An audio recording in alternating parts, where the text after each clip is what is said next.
大家好，我是林欣，欢迎来到岁月安心站。如果您或您在美国拿绿卡的子女突然接到国内电话，被告知需要回国办理父母遗产手续，请务必冷静，千万不要立刻动身，也不要轻易签字，因为手持美国绿卡，您继承国内遗产的行为很可能已进入美国国税局的视线，操作不当，这笔父母辛苦攒下的资产可能面临高达1半甚至更多的税务损失。这不是危言耸听，而是许多家庭真实的教训。这份孝心的延续，若未经规划，可能瞬间变成跨国税务陷阱，影响您整个家庭的财务安全。在开始今天这个沉重又至关重要的话题前，想请所有感同身受的朋友动动您的手指，为这个视频点个赞，或者在评论区打上守护遗产4个字。您的每一次互动都是在提醒更多可能面临同样困境的家庭。如果您是的一次来到岁月安心站，觉得林欣说的话是在为大家敲警钟、避大坑，请您别忘了点个订阅。我们这个频道没有花里胡哨的东西，就是实实在在的用大白话帮咱们在海内外的华人家庭看清那些复杂规则背后的风险，守住咱们的血汗钱，让日子过得更加安稳、安心。好，咱们把心情平复一下，言归正传。不知道大家或者身边的朋友有没有遇到过这样哑巴吃黄连的倒霉事？事情过去了很久才恍然大悟，但损失已经无法挽回。比如张叔叔和李阿姨是国内1线城市的退休教师，一辈子清贫，但也攒下了一套不错学区房。独生女儿早年留学美国，拿了绿卡，成了家。老两口不幸先后病逝，女儿回国料理后事，在亲戚和公证处的催促下，流着泪办完了所有继承公证，顺理成章地把房产过户到了自己名下。他觉得这是父母的家，也是自己的根，以后回来还有个落脚的地方。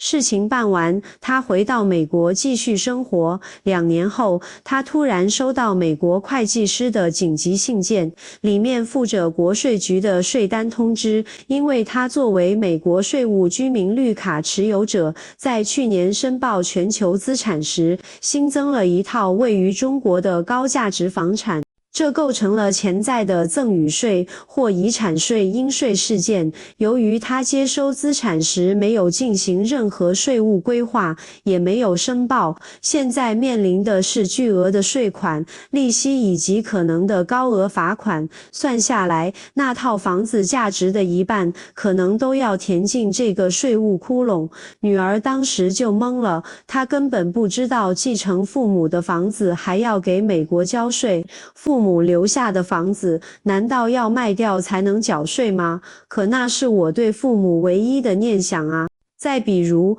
王伯伯早年下海经商，攒下了不少积蓄存在国内银行，儿子在美国拿着绿卡，工作稳定。王伯伯突发疾病去世，临终前也没有留下明确的跨国遗嘱。儿子回国后，和在国内的姐姐一起办理了继承，姐姐主动放弃了大部分存款，让弟弟多拿一些，毕竟他在国外生活成本高。弟弟感动之余，通过正规银行渠道，将继承的100万人民币存款换汇，转到了自己的美国账户，用于改善生活。1年后，美国国税局通过银行信息交换 CRS 体系，注意到了这笔从海外转入的大额资金，税务局发来问询函，要求解释资金来源。儿子如实说是继承所得，但问题来了，第一，这笔钱被国税局认定为海外赠与或遗产继承，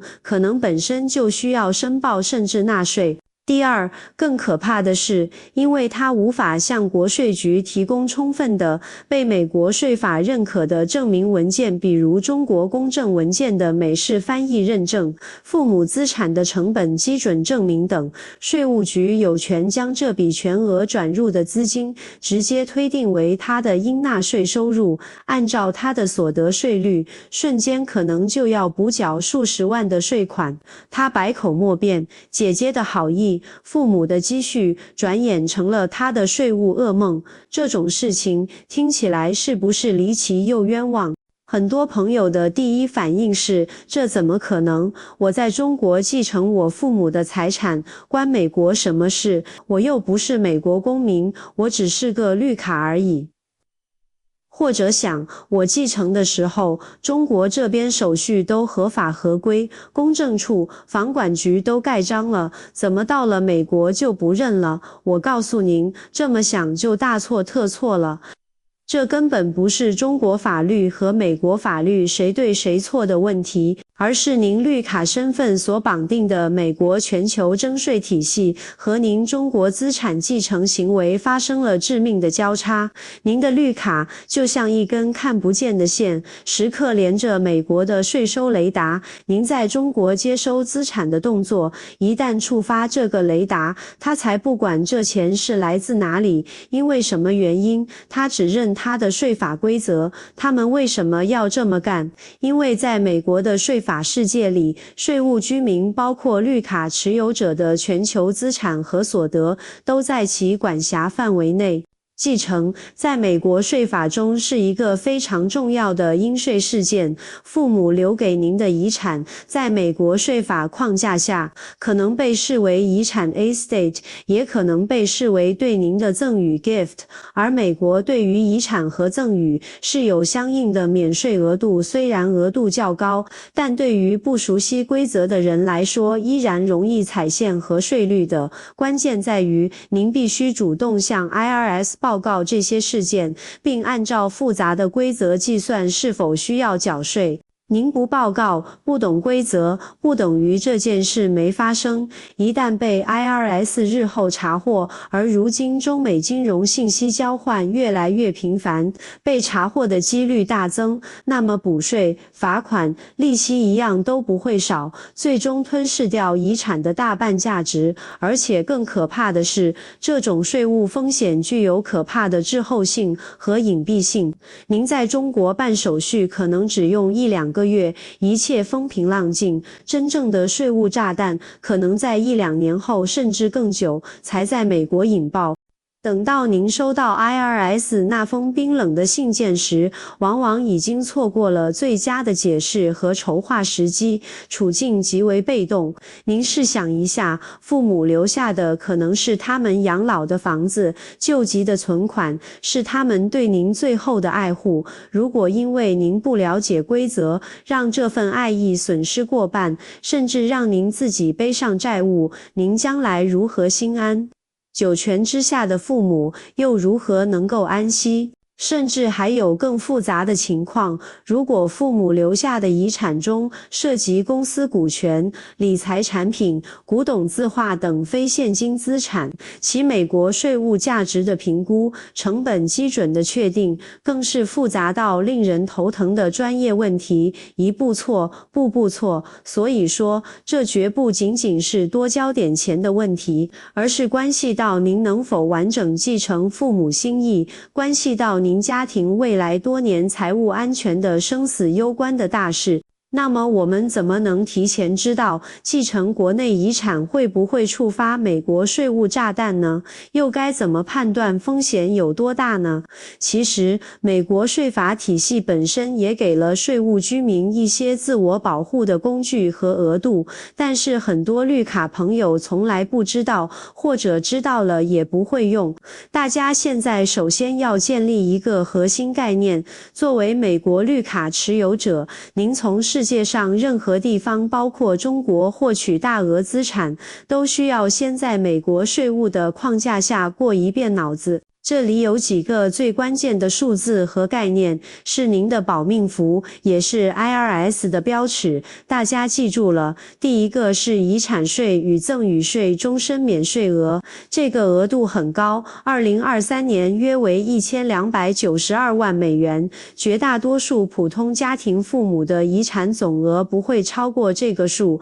但是请不要高兴太早，这个免税额是给美国税务居民身份的被继承人的。什么意思？如果留下遗产的父母不是美国税务居民，通常他们长期居住在中国，肯定不是，那么情况就变了。作为非美国税务居民的逝者，他们留给美国税务居民您的遗产只有非常低的一个免税额，2023年仅为6万美元，而且只针对在美国境内的有形资产。您在中国境内的房产、存款、股票，对不起，不享受这个6万美元的豁免。也就是说，从父母非美税务居民继承中国资产，您几乎没有通用的高额遗产税免税额可以依赖，每一分钱都可能需要仔细核算。第二个是赠与税年度免税额，如果您接收资产的行为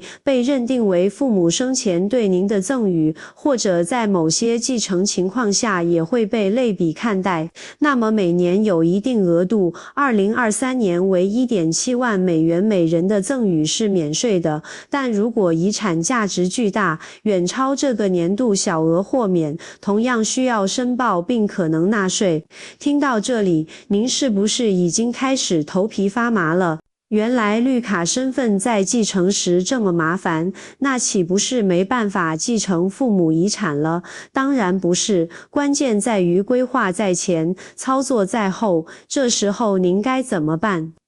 绝对不要的一时间去国内签字过户，您的第一步必须是按下暂停键，哪怕国内亲戚催得再急，您也要顶住压力，告诉他们这事关重大，涉及跨国税务，我必须先咨询专业人士，请给我一点时间。这是对父母遗产负责，也是对自己家庭负责。接下来，您需要立刻启动一个保护性动作，寻找同时精通中美两国税法和遗产继承事务的专业顾问团队。注意，不是随便一个中国律师或美国会计师就行，必须找到有处理此类跨境案例经验的专家。他们的作用就是帮您在动任何资产之前，做一次全面的税务体检和路线规划。这就像要穿越一片已知有雷区的战场，您绝对不能蒙着眼睛往前冲，必须先请工兵画好安全路线图，专业顾问就是您的工兵，他们会帮您评估父母遗产的总价值，按美国税法认可的评估方式，资产的类型房产、现金、金融资产、实物等，不同资产税务处理不同，您和父母双方的税务居民身份状态，可能的税务负担包括美国联邦税以及您所在州的州遗产继承税。规划接收方案是一次性接收还是分拆？是否有可能利用一些合规工具，如不可撤销信托、家庭有限合伙等？但这非常复杂，需定制。接收后资产放在哪里？留在国内还是转入美国税务更优？把这些问题搞清楚了，您再拿着这份路线图去国内启动继承程序，并且在程序进行的每一个环节，比如公证、评估、过户，都注意留存符合美国 IRS 要求的证据链文件。但是我也知道，现实情况往往是父母突然离世，事先毫无准备，事情迫在眉睫，国内手续不等人。那有没有一些亡羊补牢或者应急避险的通用原则呢？这就需要我们掌握几个最核心的防火墙设置原则。这就像给跨国继承这件事装上防盗门和监控，把风险关在门外。接下来，我就竭尽所能，用大白话给大家梳理几条关键时刻能救命的行动思路。您可以记下来，作为和专业人士沟通的基础。不管您父母的遗产是简单还是复杂，这几条都是通用的护身法则。第一步，顶住压力，争取时间，获取专业帮助。在您手机的备忘录里，现在就记下这句话：继承开始，咨询先行。一旦接到需要您回国继承的通知，第一时间联系美国的税务律师 tax attorney 或资深注册会计师 CPA， 特别是标明有国际税 international tax 或遗产规划 estate planning 专长的。同时，在国内寻找熟悉涉外遗产继承、有合作经验的律师，让两边的专业人士建立沟通。这笔咨询费可能是您这辈子花的最值的一笔钱，因为它保住的可能是您父母半辈子的心血。第二步，全面盘点，搞清楚到底要继承什么，以及它值多少钱。在美国税法眼里，和国内家人一起，在不惊动各方的前提下，悄悄摸清父母遗产的完整清单，几套房，在什么位置，大概市价多少，有多少银行存款、股票、基金，有没有公司股权、保险金、债权债务，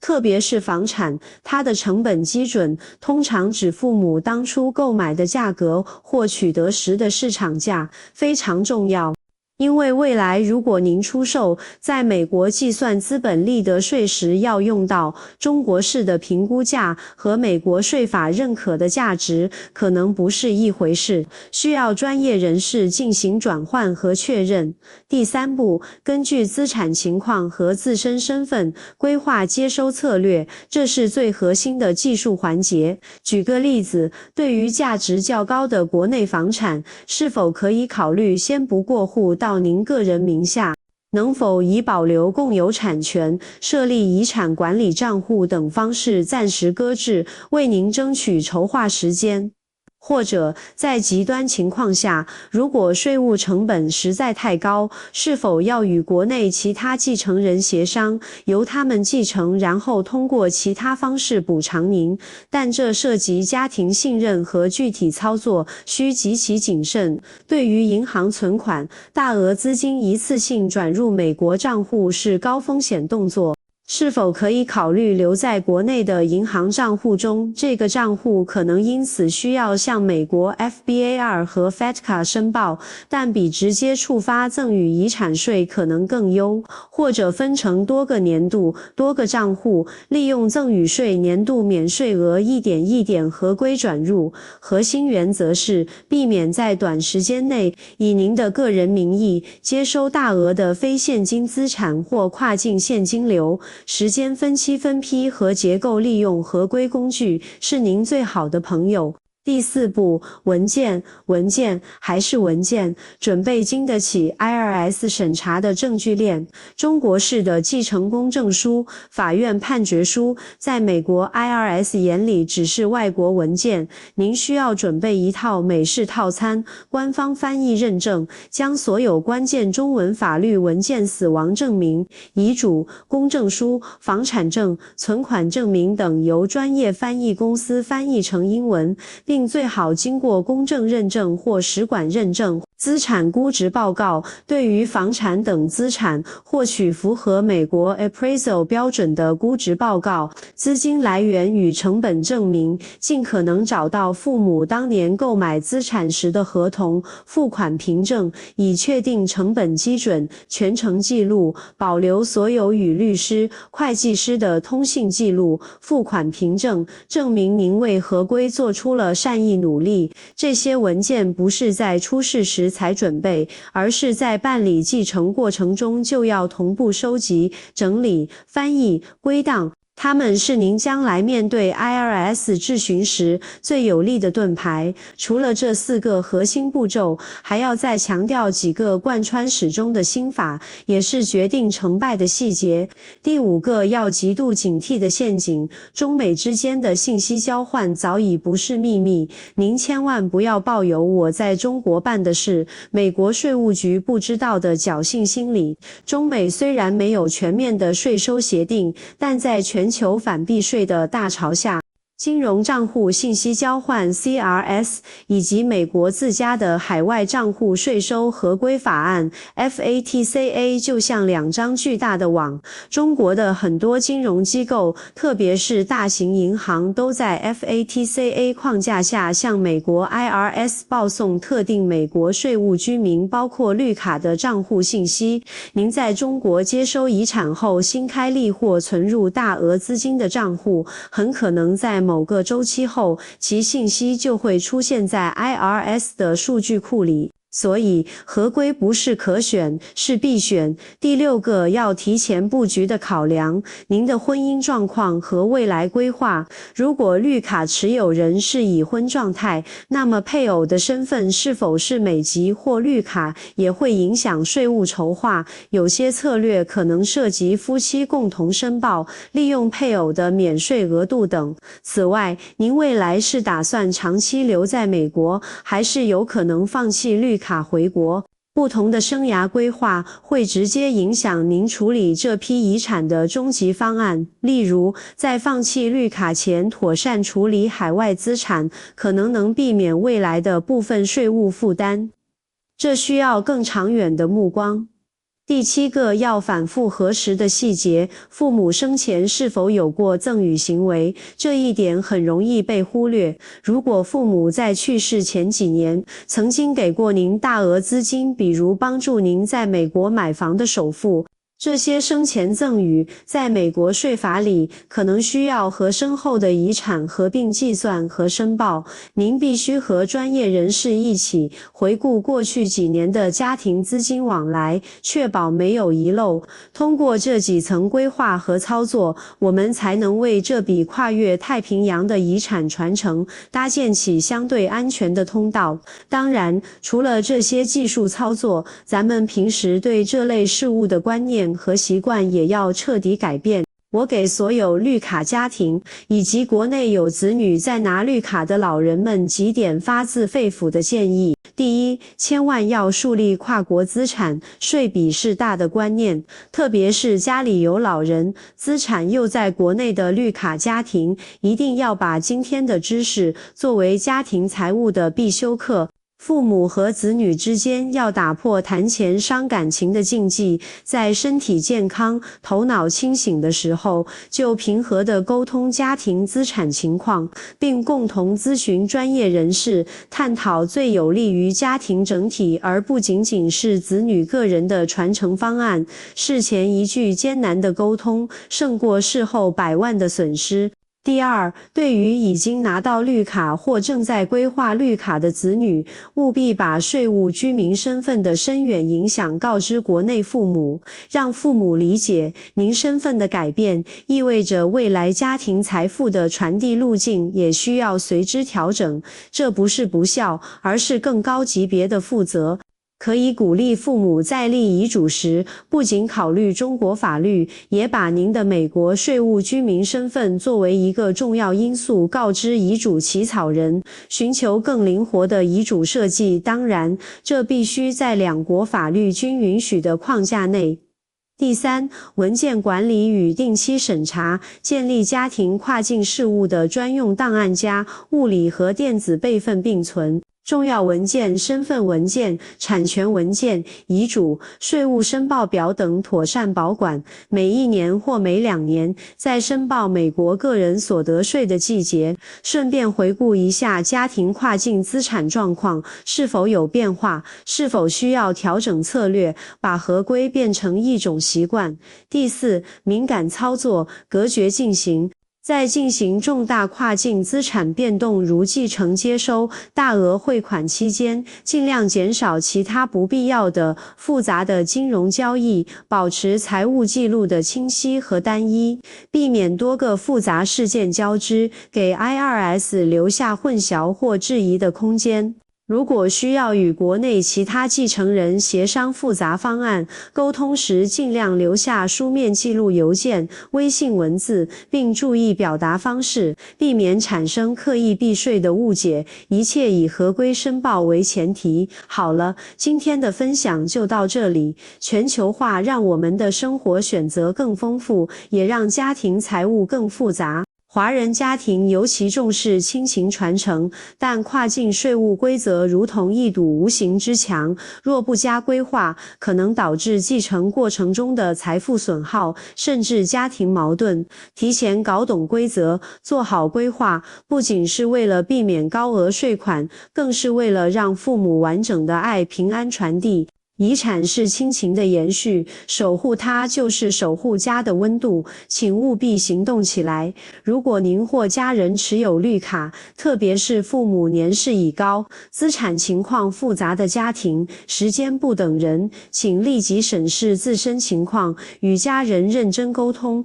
并咨询专业税务顾问。我们无法回到简单的过去，但可以通过学习与规划，在跨境流动的时代里更清醒、更安心。希望这些提醒能为您点亮一盏小灯，祝您看清前路，接住完整的爱。如果您觉得林欣说的在理，觉得这个视频可能挽救一个家庭的财富，请您千万不要吝啬，点个赞，点个订阅，然后把视频转发给您所有在海内外有亲友的家庭群、朋友圈。让我们一起把跨境继承税务这个隐形炸弹的隐性给拆掉，把父母完整的爱平安接回家。守护遗产，就是守护亲情，就是守护我们共同的根。我是林欣，咱们下期视频再见，祝大家家庭和睦，传承顺利，岁月安心。